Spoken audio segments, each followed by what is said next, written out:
Welcome to Remodista's Women We Watch film series.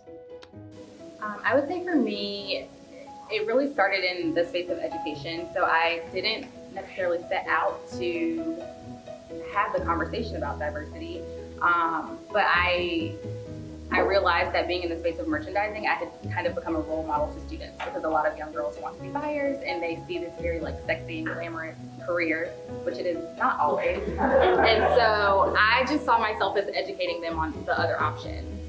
Because again, my background was in supply chain, never thought I'd work in fashion, at a fashion company, at a retailer. That just wasn't, I didn't know it existed. And so through that conversation, and then transitioning from working in retail to working on a retail business within a tech company in a very white space, I did start to notice, I wouldn't say injustice, because I feel like I was in a space and at a company where diversity is celebrated, and we've been lucky to be super supported by Amazon and all of the initiatives that we're starting and doing.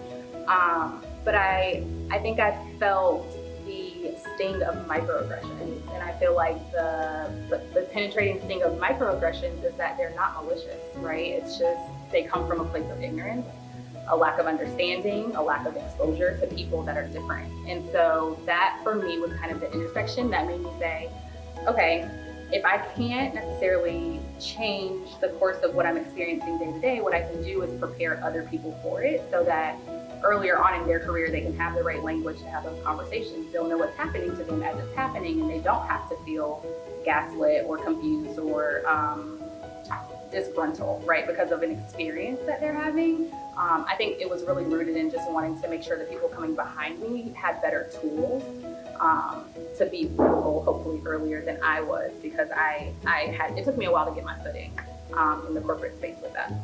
For me,